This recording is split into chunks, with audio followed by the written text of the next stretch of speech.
Vemos el crecimiento como algo positivo. Es fantástico ver crecer a nuestros hijos o a un árbol. Pero siempre somos conscientes de que el crecimiento se detiene en algún momento. Existe un límite. En la naturaleza no hay lugar para una expansión infinita. Esta regla se aplica a todos los tipos de desarrollo salvo a uno. Se espera que el crecimiento económico continúe indefinidamente. Creíamos, y seguimos creyendo, que el crecimiento y el progreso humano no tienen límites si los hombres y mujeres son libres para seguir sus sueños. Y teníamos razón. Si ese crecimiento no se materializa, entramos en pánico. ¿Por qué? Alguien dijo hace 150 años que el crecimiento es el principio fundamental de nuestro sistema económico. El capitalismo solo funciona cuando la economía crece. Pero Karl Marx dijo algo más. Ese crecimiento acabará por destruir el sistema. ¿Y bien? ¿Hemos llegado a ese punto? ¿El sistema está a punto de venirse abajo? ¿O es posible el crecimiento ilimitado? Los gobiernos no quieren ni que mencionemos ese tema. Se niegan a discutir la cuestión del crecimiento. Visto desde fuera, si llega un extraterrestre y observa nuestra sociedad, no entendería lo que pasa. ¿Qué hacen? ¿Qué es ese crecimiento que aparece en todos los discursos políticos y forma la base de todos los manuales de economía? ¿De qué se trata? ¿Es una religión? ¿Es un Dios que están buscando? ¿Un virus que los ha infectado? ¿Y a qué se debe ese miedo visceral que aparece en cuanto el crecimiento empieza a desaparecer?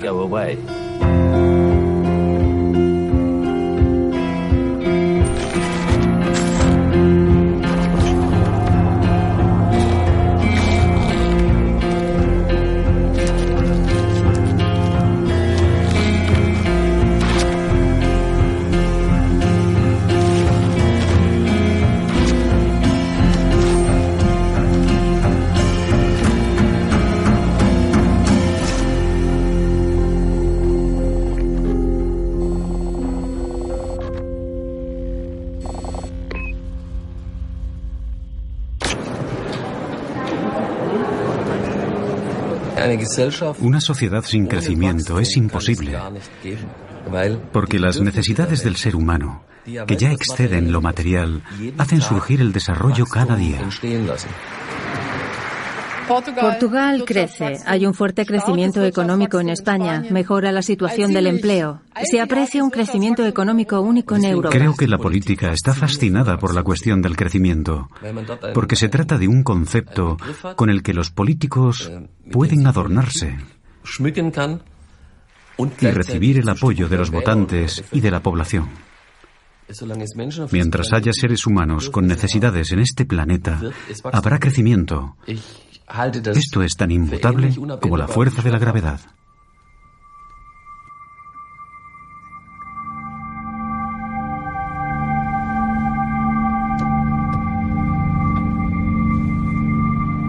¿De dónde nace esta fe inquebrantable en el crecimiento económico? ¿Ha existido siempre? ¿Forma parte de la naturaleza humana?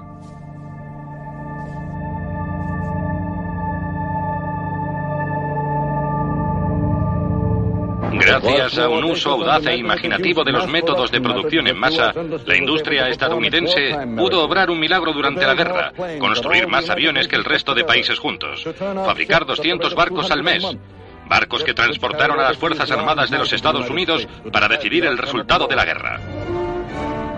Esta historia de éxito económico comenzó durante la Segunda Guerra Mundial. La economía estadounidense dejó atrás la crisis gracias a la producción en masa de tanques y aviones. La fabricación de material militar se calculaba mediante un nuevo dato estadístico: el Producto Nacional Bruto. Si la producción, es decir, el Producto Nacional Bruto crecía, aumentaba la prosperidad. Creían tan firmemente en esta fórmula que forzaron a sus aliados a organizar su economía de acuerdo con ella. Desde ese momento, ya no importaban los ingresos de las personas, solo el crecimiento. Se convirtió en un dato tan importante para medir y comprender el esfuerzo de guerra que tras la contienda se convirtió en el dato político más importante en todo el mundo. Es como un símbolo del progreso. Nos dice, esto está creciendo, así que debe ser mejor. Así nació el Producto Nacional Bruto. Durante las 3 décadas posteriores a la guerra, las economías occidentales aumentaron hasta un 8% anual. En Estados Unidos esto se llamó la Edad de Oro del capitalismo. En Francia, los 30 años gloriosos. En Alemania, el milagro económico. Toda una generación disfrutó de prosperidad material y pleno empleo. Y esto quedó grabado en la consciencia colectiva. Aunque esa alta tasa de expansión era solo posible por la gran destrucción de la guerra, la fe en el crecimiento era imparable. El Producto Nacional Bruto se convirtió en la medida más importante de la historia.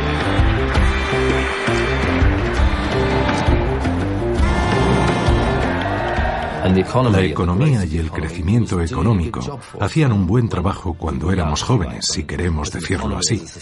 Como economía y como sociedad éramos jóvenes, y en algunas sociedades esto sigue siendo necesario, el crecimiento sigue siendo fundamental.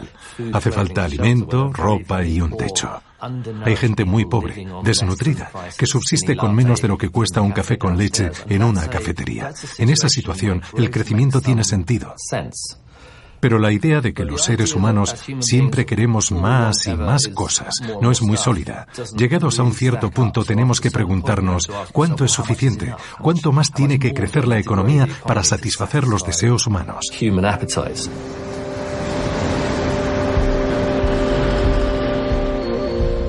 En la década de 1970, las tasas de crecimiento cayeron por primera vez debido a la crisis del petróleo y a otros factores. El boom había acabado, los mercados estaban saturados, las economías occidentales se estancaban. Millones de personas se quedaron sin empleo. Era una situación desconocida. Por primera vez, los límites del crecimiento se hicieron visibles, económica, social y ecológicamente.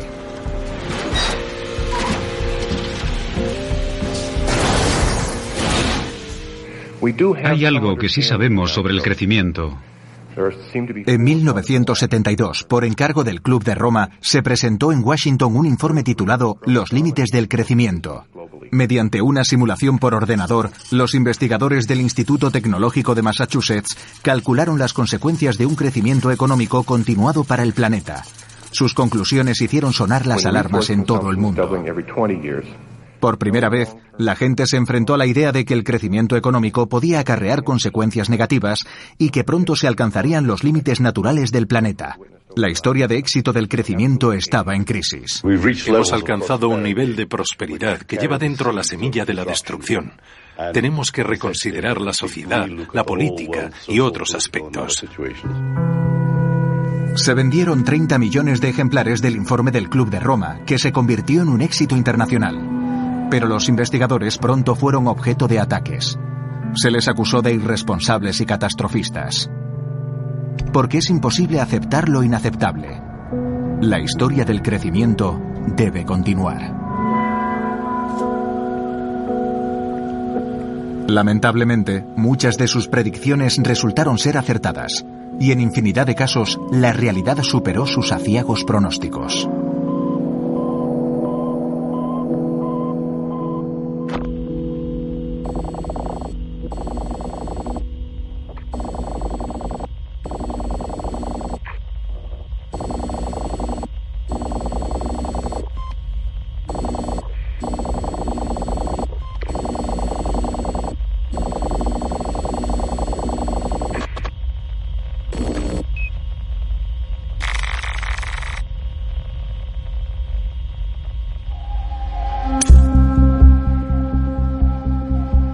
Cuando el informe del Club de Roma causaba revuelo, las selvas de la cuenca del Amazonas en Brasil permanecían prácticamente intactas.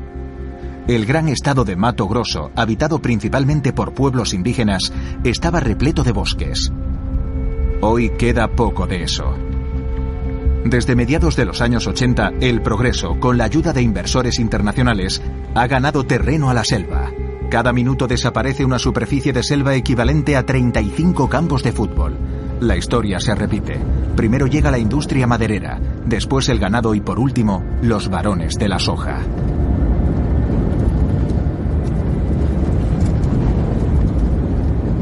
Mire ahí en el medio, esos animales. Están comiendo algo, tal vez maíz. En esta región antes no existía prácticamente nada. El gobierno brasileño la abrió para integrar, no para entregar. En esa época se crearon esas áreas. Aquí en esta explotación hay un 24 o 25% de reserva. Al poner esos terrenos a producir, plantando soja y maíz, alimentamos a todo el mundo. Nuestro municipio es la capital nacional de la agricultura. Es una situación que queremos conservar. Y cada año buscamos tecnologías que beneficien al ser humano para producir más.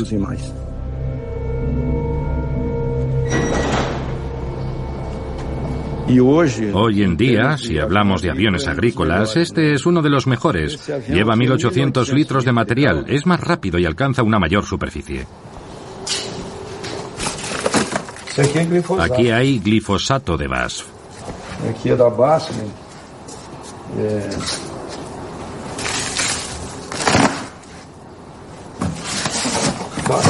Pesticida. Insecticida. Ahí están los fungicidas.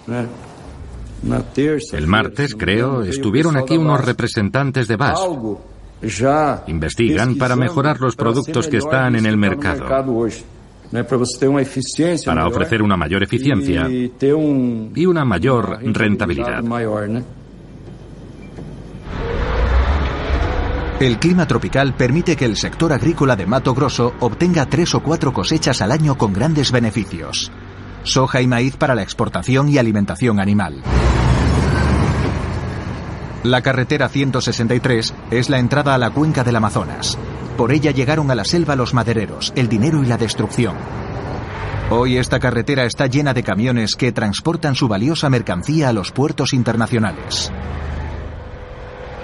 Atraviesan un mar de campos de soja, silos enormes y mataderos en una de las economías más florecientes del mundo. Tasas de crecimiento de hasta un 20%, un gran negocio. En los años 70, esta región estaba habitada por indígenas.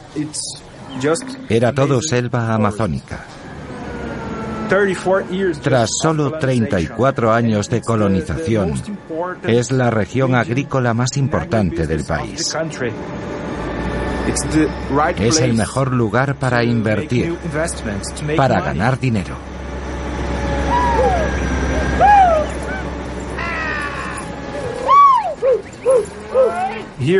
Esto es lo más importante, el mayor corral de engorde del estado de Mato Grosso. Gran parte del ganado se exporta a Rusia, China y a otros países. Lo que se hace aquí es clasificar los animales.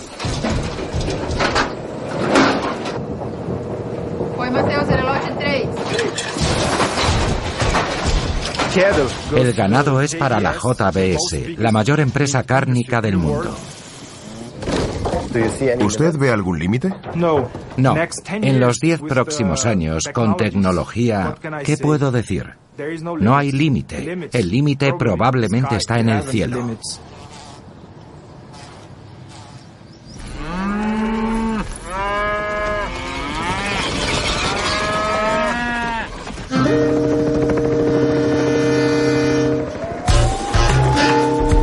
En respuesta a la crisis de los años 70, la política económica emprendió un cambio. Había que encontrar nuevas posibilidades de crecimiento a cualquier coste, aunque hubiese que liberar las fuerzas primarias del capitalismo financiero, contenidas desde la Segunda Guerra Mundial, en parte porque eran responsables de la Gran Depresión y de la propia guerra. La nueva palabra mágica era el monetarismo. El monetarismo es la idea de que si metemos más dinero en la economía, lo que se llama liquidez, ese dinero adicional ayuda a realizar inversiones reales, a incrementar la producción y el consumo y, por lo tanto, a recuperar el crecimiento. Esta exigua grieta de los años 70, causada principalmente por la crisis del petróleo, generó una transformación en la economía de nuestra sociedad, en particular en nuestras ideas sobre el crecimiento y la forma de estimularlo. Los gobiernos desregularon los mercados financieros. Bancos, aseguradoras y fondos de inversión ganaron influencia y podían jugar a lo grande. Con divisas, con acciones, incluso con fondos de pensiones. El capitalismo andaba suelto y el sector financiero nadaba en dinero.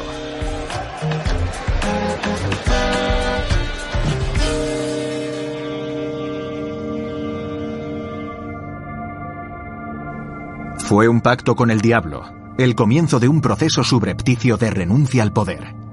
Para garantizar el crecimiento, los estados cedieron su soberanía a los mercados financieros. ¿A qué nos referimos con mercados financieros? ¿Qué es el capital? ¿Y en qué nos afecta a todos?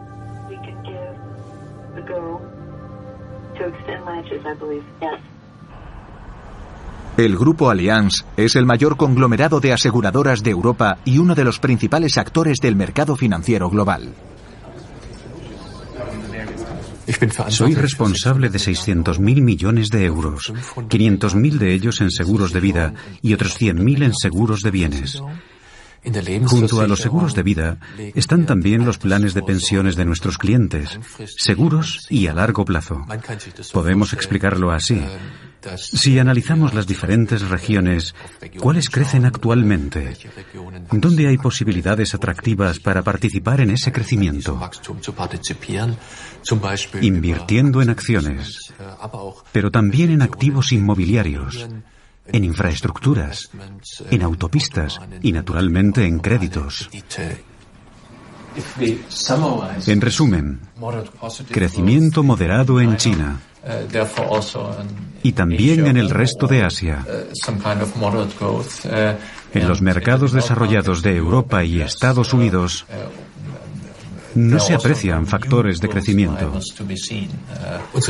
Actualmente, nuestros clientes esperan de nosotros un rendimiento en torno al 4%. Para alcanzar ese porcentaje, debemos invertir en acciones, valores inmobiliarios, etc. En el futuro actuaremos menos en Europa y más en los países en desarrollo. El crecimiento que se aprecia allí nos permite hoy en día obtener mejores rendimientos. Un mundo sin crecimiento económico no es posible. La paralización significa retroceso, y el retroceso significa perder bienestar. No quiero ni imaginarme un mundo sin expansión. Pensemos en los años 70, 80, 90, cuando de verdad nos preguntábamos si el crecimiento era sostenible ecológicamente. Yo creo que hoy la respuesta es clara. Sí, es sostenible ecológicamente.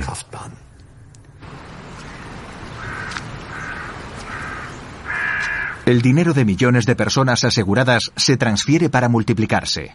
Cuando el equipo de Andreas Gruber tiene una idea aproximada de a qué países deben ir los millones, contrata a un gestor de activos que determina en qué acciones o bonos invertir.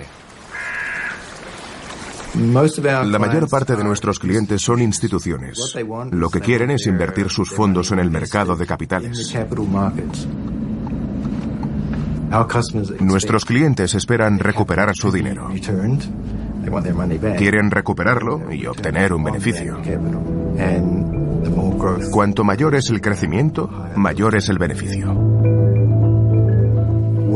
PIMCO administra 1,2 billones de euros en activos y en Alemania gestionamos 490.000 millones de euros. Los mercados financieros tienen un papel social en la distribución de los ahorros de las personas para la inversión. Y la inversión suele tener la forma de una deuda. Por ejemplo, si alguien contrata un préstamo para comprar una casa, el préstamo podría acabar en un fondo y nosotros podríamos acabar comprándolo. El crecimiento es importante para que las personas y empresas que tienen préstamos con los mercados de capitales puedan pagarlos.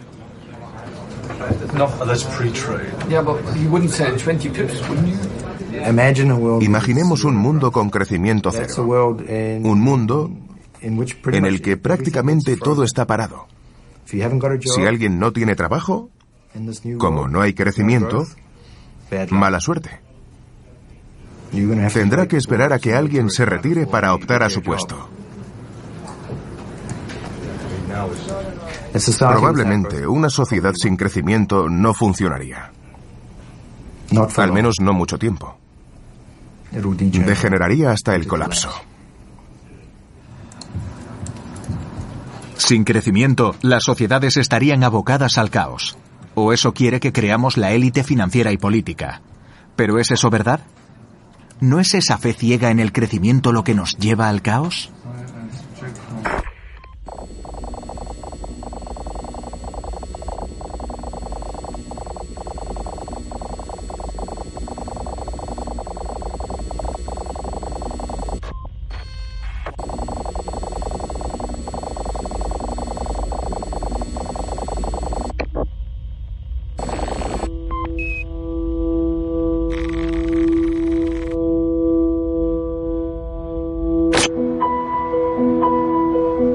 En los años 80, el mundo de las finanzas, que operaba desde la City de Londres y desde Wall Street, incrementó su influencia en los estados y en las sociedades y se convirtió en el motor del capitalismo. Hoy son los mercados financieros y no los gobiernos los que determinan el bienestar de los países. ¿Cómo hemos llegado a esto? ¿Cómo han conseguido los mercados financieros esa influencia en nuestra vida? Alguien que conoce el mundo financiero mejor que casi cualquier persona es Stuart Cowley. Durante casi 30 años fue un gestor de fondos de éxito en Wall Street y en la City de Londres. No, nunca quise ser gestor de fondos. Yo era científico. Me ofrecieron 20.000 libras para empezar en Wall Street en 1987. Aquello era el salvaje oeste. Allí empezó todo. Entramos en la nueva era de Reagan, Thatcher y el comercio liberal. El llamado Big Bang de la City consistió en una desregularización de las finanzas. Vamos a dejar que el mercado decida, contratamos gente y a ver qué pasa. Totalmente opuesto a la atmósfera de control que teníamos antes. Entramos en una nueva era. Ahora el dinero habla, el dinero gana. Y hace falta gente inteligente para negociar y convertir el sector financiero en el motor del capitalismo.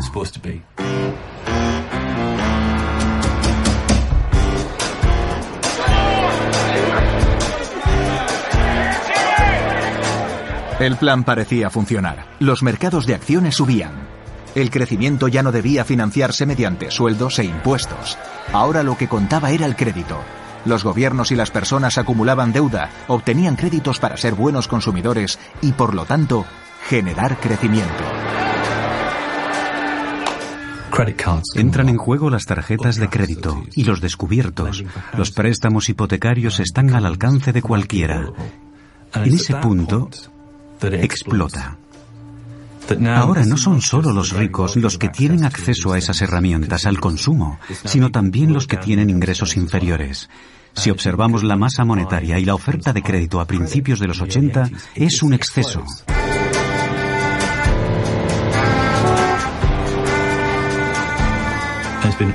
El acceso al consumo y la promoción del consumo, junto a la deuda, han creado el crecimiento y el mundo que tenemos hoy.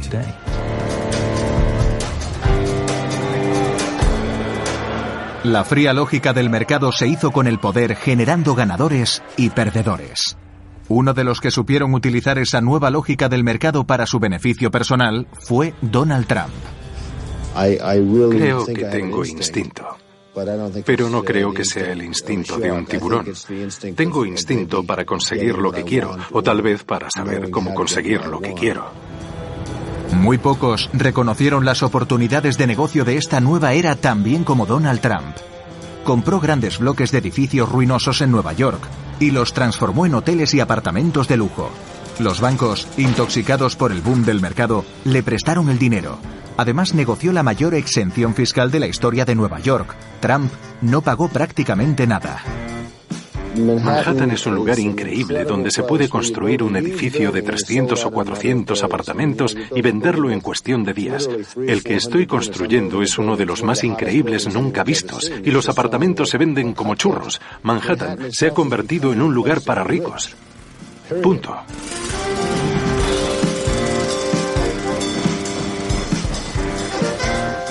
¿Dónde están sus límites, señor Trump? No sé dónde están mis límites, pero cuando los alcance, espero ser capaz de darme cuenta.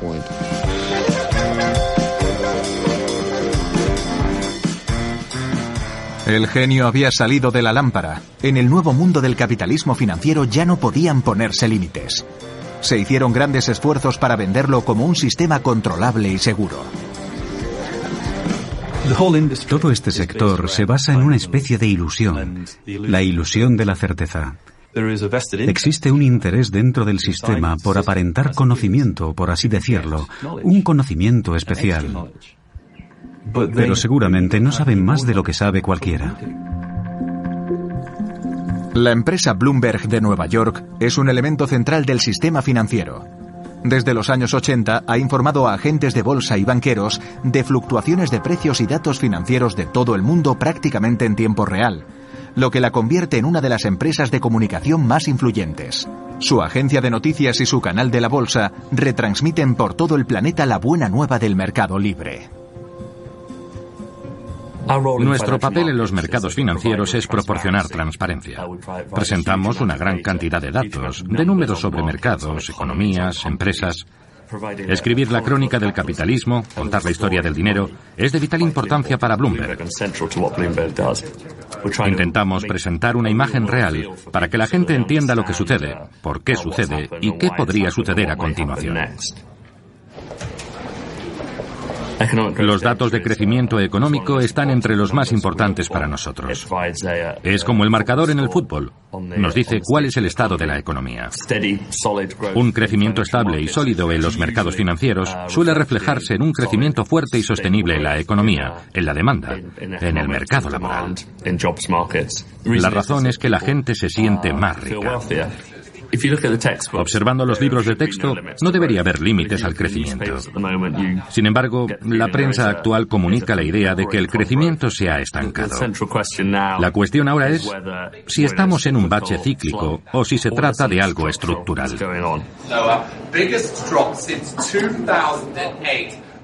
¿Y cuál es su opinión personal sobre esto? No tengo opinión personal. Soy periodista. Sí la tengo, pero no voy a decirlo.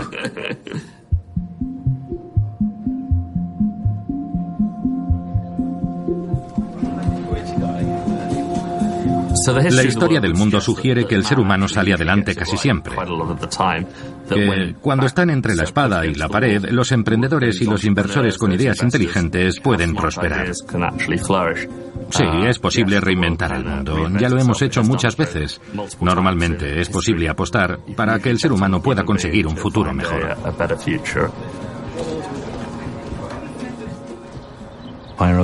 Todos estos imperios de la información se basan en que la gente confíe en lo que les dicen. La promoción de la ideología y de la narrativa en la que se asienta el sector financiero tiene un enfoque de concurso de televisión. Durante un tiempo todos ganan. Después, según una serie de economistas como Marx o Keynes, la locura crece y crece. Y después se desmorona. El sector financiero presionó a los gobiernos para garantizar que el crecimiento pudiese continuar, y los gobiernos creyeron que era lo mejor para la economía, porque todo el mundo lo decía. Según el monetarismo, si había toda esa liquidez en el sistema, la economía real crecería. Pero lo que sucedía en realidad era que todo el dinero se utilizaba para apostar por el crecimiento de determinadas empresas y acciones y en el del propio dinero. Y los que apostaban no solo se beneficiaban, sino que además eran los únicos que regulaban el sistema. De ese modo, se creó un sistema inestable e increíblemente desigual en el que los ricos se hicieron mucho más ricos en muy poco tiempo. Durante décadas, las sociedades se fueron transformando en un enorme mercado para el que, supuestamente, no había alternativa. Las cantidades de dinero que ganaban unos pocos en los mercados financieros reclamaban a gritos grandes beneficios y se infiltraban en todos los rincones del mundo. Se buscaban constantemente nuevos modos de ampliar beneficios ya billonarios. El mundo parecía muy pequeño para el capital.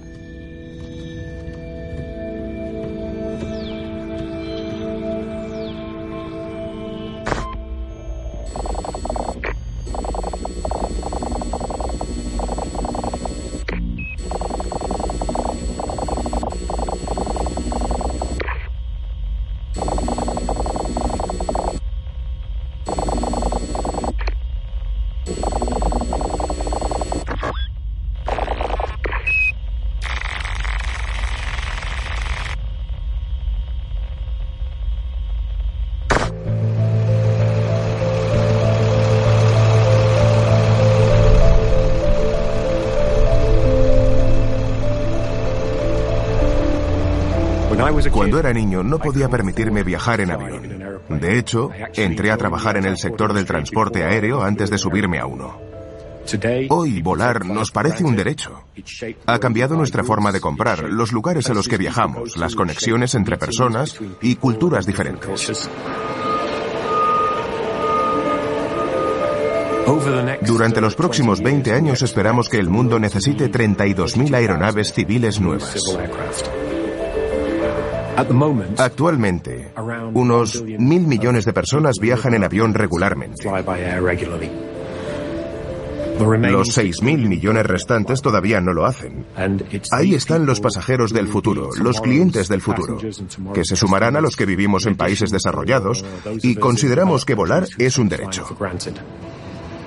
Esto significa que el objetivo del crecimiento está donde hay gente, donde hay riqueza económica, donde hay ingresos disponibles.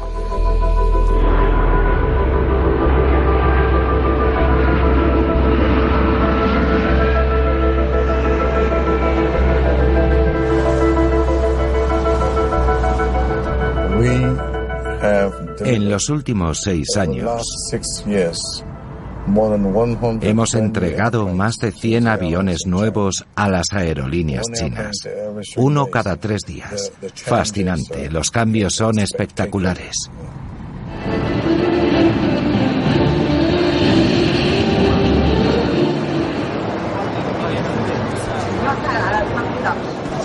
Presidente Zhuang ha reunido a mucha gente.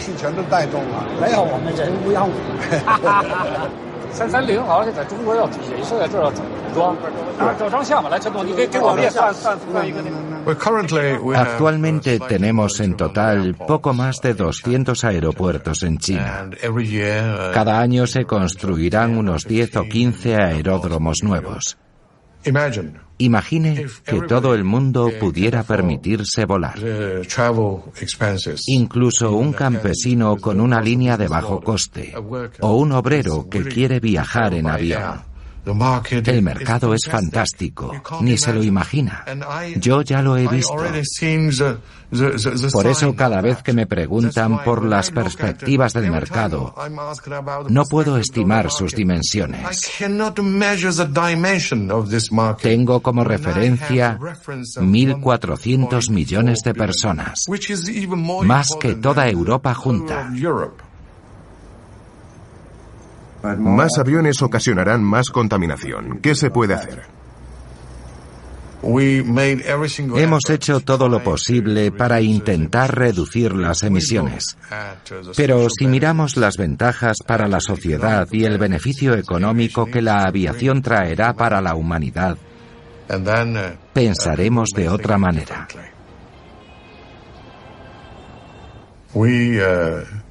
Intentamos que el mundo sea cada vez más pequeño. Una auténtica aldea.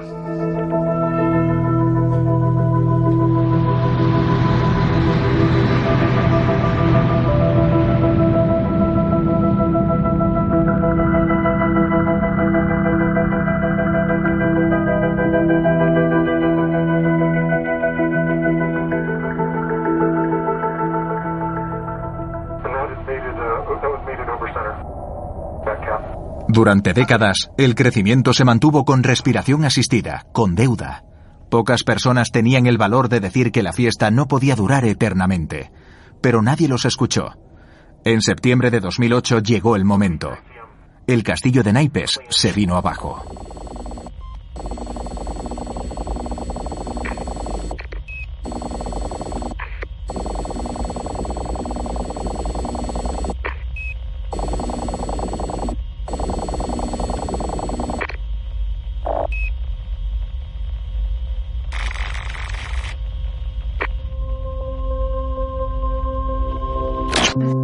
Lunes negro para el mercado de capitales en Estados Unidos, a pesar de los dramáticos esfuerzos de rescate del fin de semana.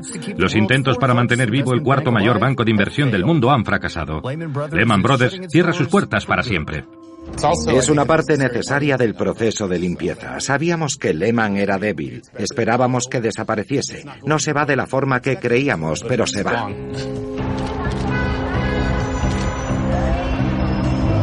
Confío en que nuestros mercados tengan la flexibilidad y la resiliencia para poder soportar esos ajustes. ¿Cómo se siente? Supongo que es horrible. Un horror. ¿Lo veía venir? No. Fue un gran impacto para el sistema. Había una sensación de que no podíamos dejar que sucediese de nuevo. Los estados debían tener más control sobre el sistema y durante un tiempo se intentó, pero fue cosa de unos meses. De hecho, a finales de 2009 o principios de 2010, las mismas empresas responsables del desastre seguían llevando a cabo las mismas operaciones de riesgo interrumpidas tras la crisis. Aprendimos la lección, pero la olvidamos de nuevo.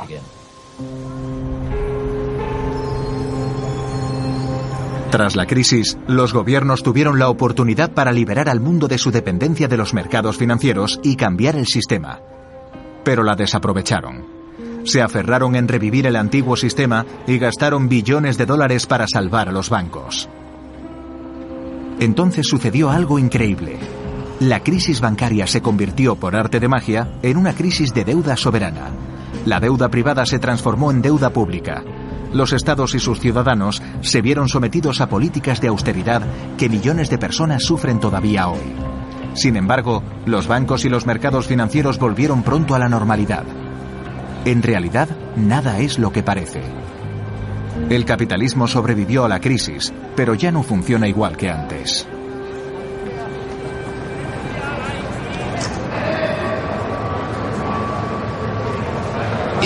Aunque no tiene tanta actividad como antes, este sigue siendo el centro del capitalismo. Los turistas siguen haciéndose fotos delante del edificio, creyendo que están en el centro del capitalismo. Es un símbolo. Significa algo para ellos.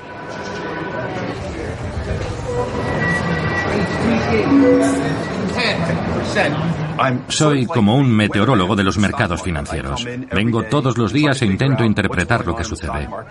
Hablo con agentes bursátiles, con analistas, con gente que sabe mucho sobre mercados. Después voy a la televisión e a Internet y explico lo que pasa. Intento entender por dónde sopla el viento en Wall Street.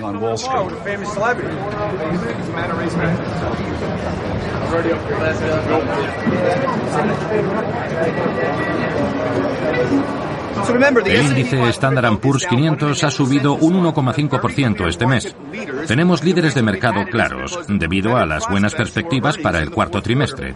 ¿Recuerdan quiénes lideraban los mercados? Energía, tecnológicas y bancos. Y hoy se quedan atrás la energía, las tecnológicas y los bancos. Es muy interesante. Gracias. Bob, déjame que cambie la batería.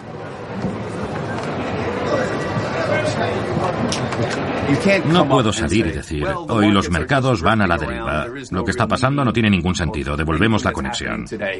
No valdría para nada. A nadie le interesaría. Los seres humanos quieren historias, no una lista interminable de números. Eso no impresiona a nadie. La gente quiere saber qué pasa, que les cuenten de forma clara qué hacen los mercados. Eso es lo que hacemos en realidad, y a veces no es fácil, porque es un asunto muy complicado. Siempre se ha dicho que el capitalismo puede ser malo, que no ayuda a las personas. Yo no estoy de acuerdo. Lo que veo es que en los últimos 150 años, millones de personas han salido de la pobreza. Personalmente, creo en el sistema y creo que funciona bien. Y estoy comprometido con este sistema.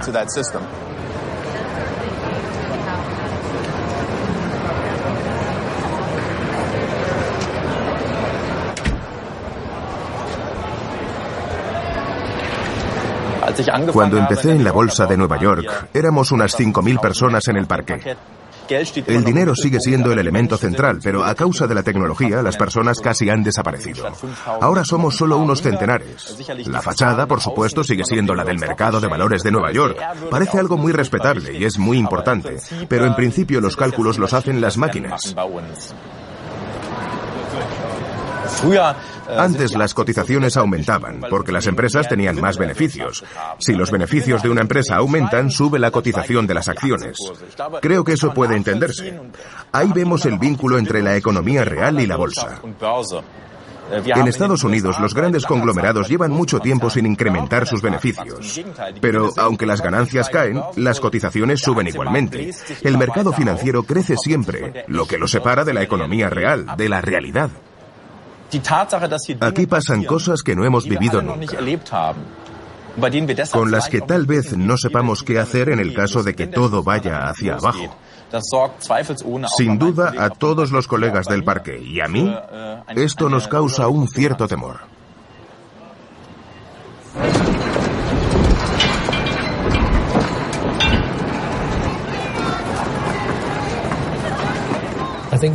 Creo que lo que hemos visto durante los últimos años son grietas en la superficie brillante del capitalismo. Al principio es lo que parece. Es como si el reflejo de la luz fuese un poco extraño. Al mirar esas grietas más de cerca, se ve que llegan hasta el corazón del modelo. Se extienden hasta el centro de las ideas básicas del capitalismo. ¿Todavía funciona el capitalismo? ¿Puede el sistema cumplir sus promesas y ofrecer crecimiento, empleo y prosperidad para todos?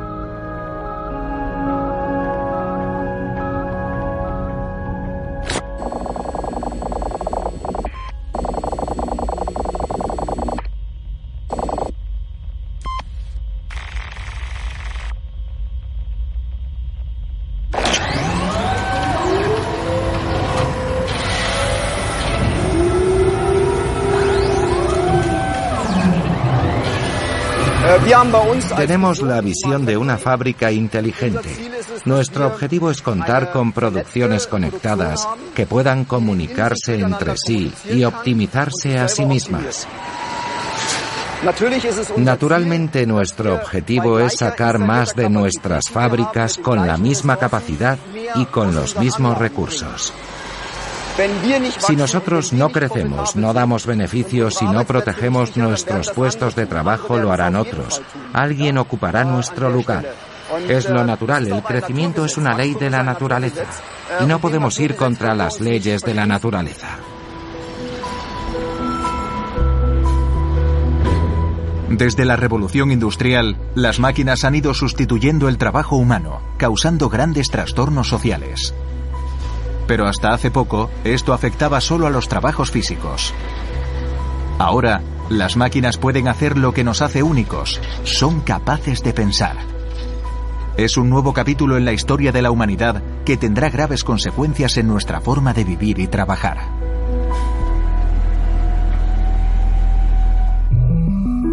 ¿La tecnología puede pensar? Watson sí. IBM Watson es una tecnología diferente a todo lo que se ha visto antes.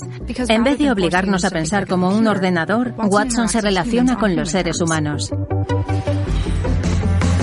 No se programa Watson, se trabaja con él y a través de nuestras interacciones Watson aprende, igual que nosotros. Sí, pueden aprender. Se podría decir incluso que son autodidactas. Por supuesto, en relación con el concepto de la cognición y las circunstancias en que estos sistemas y sus componentes aprenden. Si, por ejemplo, queremos introducir contenidos en un sistema así, estamos en el punto en el que debemos ayudar a interpretar una tercera parte del contexto para que el sistema empiece a aprender y pueda continuar asimilando por su cuenta una gran parte de esos conocimientos. ¿Le interesa hablar sobre cómo expreso y entiendo las emociones? Puedo expresar emociones con mi voz, con gestos y con la tableta. También con las luces de mis hombros. Como puede ver, soy un robot humanoide fabricado por Aldebaran. Soy una combinación sofisticada de hardware y software diseñada para interactuar con los seres humanos y hacerlos felices. Gracias. No es que nos vayamos a dejar fuera a nosotros mismos. Al contrario, vamos a trabajar en la medida en la que aportemos nuestra propia creatividad. Para mí, eso es un gran privilegio.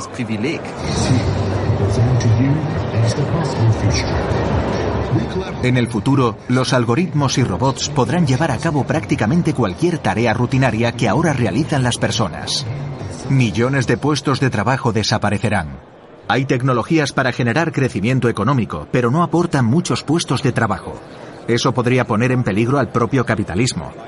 ¿Quién podrá comprar todo lo que se produce en masa cada día si no hay bastante gente ganando un sueldo?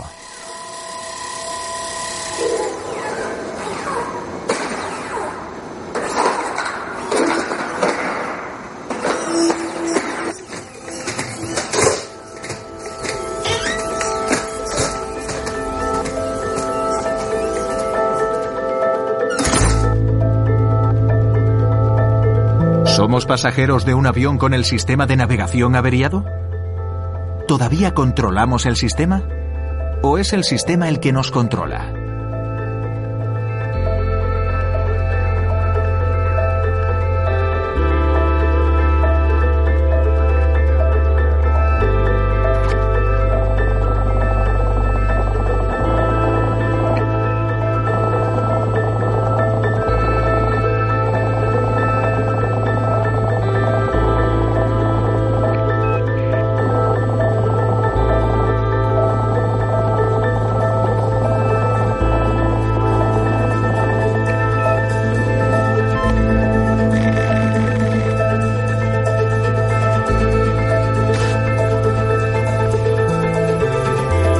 En los mercados financieros, los algoritmos llevan la batuta desde hace tiempo. Unos ordenadores interactúan con otros en fracciones de segundo sin intervención humana.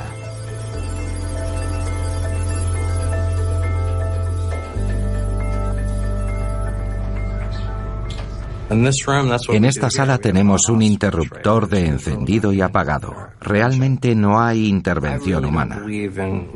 Yo no soy partidario de marcharme y dejar que la máquina negocie sin supervisión.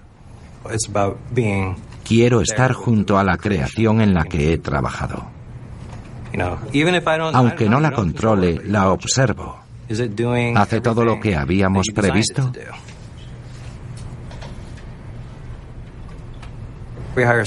Contratamos a científicos, técnicos y abogados. No tenemos administradores de empresas ni economistas.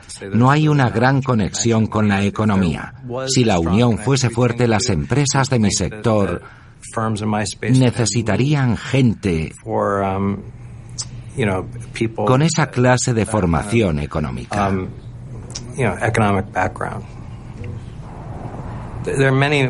Hay muchos modelos matemáticos procedentes de campos como las apuestas hípicas que utilizamos aquí como elementos fundamentales del comercio algorítmico. En nuestra sociedad capitalista proyectamos la idea de que este es un entorno seguro para que las personas preparen su jubilación. En realidad es un entorno muy competitivo. Y en función del producto, a veces me siento más seguro en un casino que negociando con algunos productos. Es un mundo muy diferente del que vemos anunciado al público general.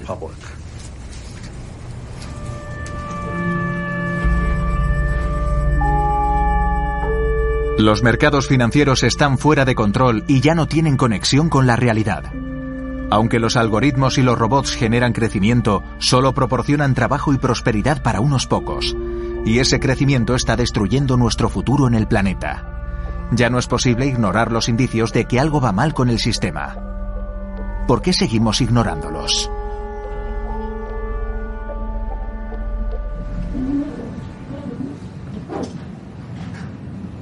Esto es para la televisión. El canal me lo prepara todo. Tengo que admitir que he visto mucho mejor ahora que antes de salir en la televisión. Incluso contratan un estilista, ¿sabéis? Vosotros vais hechos un desastre, así que no tenéis ni idea de lo que estoy diciendo, pero bueno, es un traje muy bueno. Venid. Ha vuelto el nombre más potente de la televisión financiera, Wall Street Week. ¿Alguna noticia? Skybridge ha comprado los derechos de Wall Street Week. Skybridge y su socio gerente Anthony Scaramucci recuperan el icónico programa Wall Street Week, un programa sobre el dinero desarrollado por personas que trabajan con él. Me veo como un artista del capital, ¿entendido? Esta empresa que he creado es mi lienzo. Sé que a los que trabajáis en los medios no os gusta el capitalismo, pero alguien tiene que pagar la cámara y el micrófono. A fin de cuentas, el sistema capitalista es el único que funciona de todos los que hemos podido desarrollar. Hablemos de crecimiento. En esos salones académicos tan elitistas se está extendiendo la idea de que ya no vamos a crecer más. Si estudiamos los 5.500 años de historia humana, vemos que los seres humanos estamos diseñados con una gran curiosidad intelectual. Vamos a hacer muchas cosas en los próximos 50 años. Nuestras capacidades nos van a sorprender.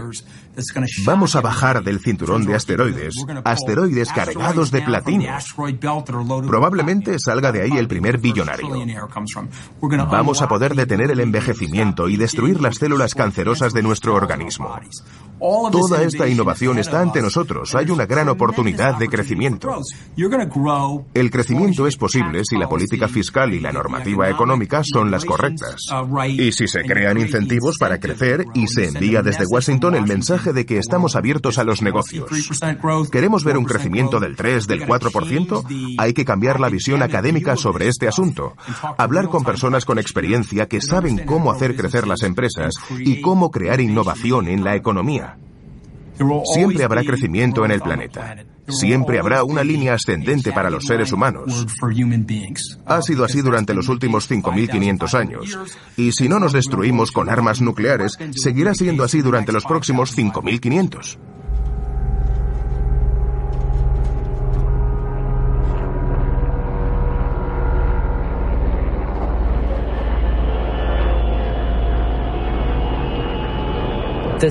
Esta estrategia tiene algo de desesperación.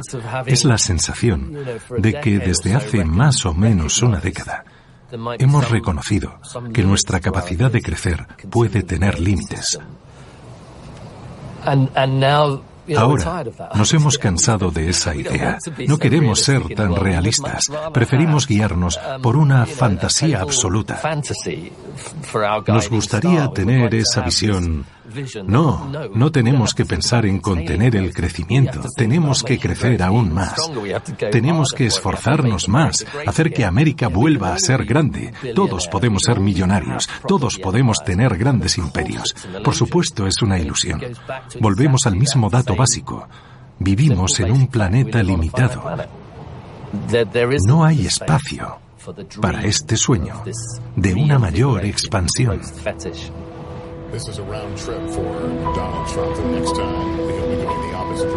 Vivimos tiempos extraordinarios. Nuestro mundo es cada vez más complejo y muchos están decepcionados porque están peor que antes. Pero en vez de cuestionar el sistema económico, miran a los que se han beneficiado, a los que siempre prometen crecimiento. A cambio de esas promesas vacías, cada vez más gente parece dispuesta a sacrificar la democracia, la paz y el medio ambiente. El capitalismo ha alcanzado un nuevo nivel en su escalada, pero ya no es válido para el mundo en el que vivimos. Su fin está más cerca de lo que pensamos.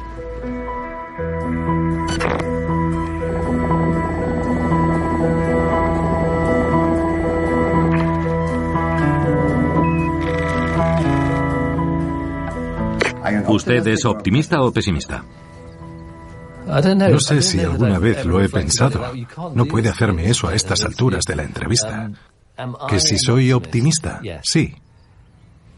El optimismo es un acto de voluntad. El optimismo es lo que necesita un equipo de fútbol para aguantar hasta el último minuto cuando va un gol por detrás. Como dijo Gramsci, pesimismo de la inteligencia, optimismo de la voluntad. Y no es solo una frase ingeniosa, es lo más constructivo que se puede decir. No ganamos nada con ser pesimistas. Lo ganamos todo siendo optimistas sobre el futuro.